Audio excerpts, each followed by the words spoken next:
आम बजट में सरकार ने अपने कर्मचारियों को ये सख्त संदेश दे दिया है कि उन्हें ओपीएस नहीं मिलेगी। सरकार को कई बार मांग पत्र सौंपने वाले कर्मचारी संगठन भी अब पुरानी पेंशन के मुद्दे पर आर पार की लड़ाई करने का मन बना चुके हैं। अगले माह केंद्रीय एवं राज्यों के कर्मचारी संगठनों के कई बड़े प्रदर्शन देखने को मिलेंगे। पेंशन के मुद्दे पर 15 जुलाई को वित्त मंत्रालय की कमेटी की बैठक का बहिष्कार करने वाले अखिल भारतीय रक्षा कर्मचारी महासंघ की राष्ट्रीय कार्यकारिणी के सदस्य 2 अगस्त को दिल्ली के जंतर मंतर पर प्रदर्शन करेंगे। अखिल भारतीय राज्य सरकारी कर्मचारी महासंघ 13-14 अगस्त को राष्ट्रव्यापी आंदोलन पर फैसला लेगा। National mission for old pension scheme Bharat ने सरकार को चेतावनी दी है कि 1 महीने के भीतर अगर ओपीएस पर गजट नहीं आता है तो संसद घेराव की तिथि का ऐलान कर दिया जाएगा। बता दें कि पुरानी पेंशन बहाली, जिसके लिए विभिन्न केंद्रीय संगठन लंबे समय से आवाज उठा रहे थे, बजट में उसका जिक्र तक नहीं किया गया। वित्त मंत्री निर्मला सीतारमण ने अपने बजट भाषण में 8वें वेतन आयोग के गठन को लेकर भी कोई घोषणा नहीं की। यह वित्त मंत्री का सरकारी कर्मियों के लिए सख्त संदेश था कि उन्हें एनपीएस में ही रहना होगा।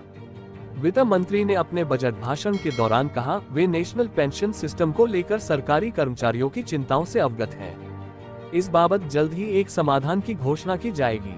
अखिल भारतीय रक्षा कर्मचारी महासंघ के महासचिव का कहना है, कर्मचारी वर्ग को ओपीएस चाहिए, इससे कम उन्हें कुछ भी मंजूर नहीं है।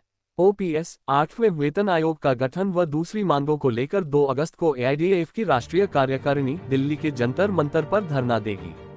इसके बाद दूसरे कर्मचारी संगठनों से विचार विमर्श कर आगे की आंदोलन की रणनीति तय की जाएगी। ओपीएस की लड़ाई अब तेजी से आगे बढ़ेगी। संसद सत्र के दौरान वित्त राज्य मंत्री पंकज चौधरी ने कहा था, कर्मचारियों के लिए पुरानी पेंशन बहाली का कोई प्रस्ताव केंद्र सरकार के विचाराधीन नहीं है।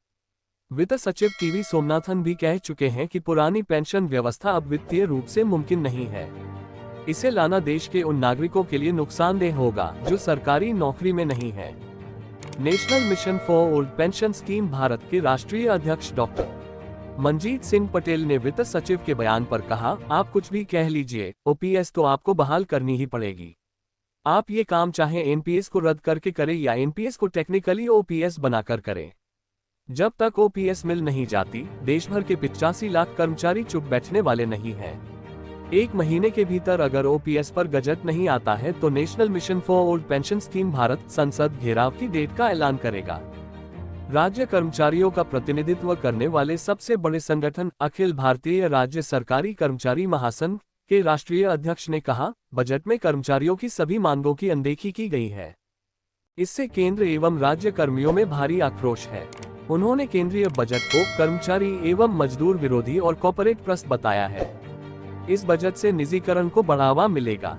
सरकार ने कर्मचारियों की प्रमुख मांगें ओपीएस बहाली, 8वें पे कमीशन का गठन, पीएफआरडीए एक्ट रद्द कर पुरानी पेंशन बहाली, ओपीएस बहाल करने वाले राज्यों के पूर्व में कटौती किए गए अंशदान की वापसी और ईपीएस 95 को पुरानी पेंशन के दायरे में लाना, ये सब मांगे गायब कर दी हैं।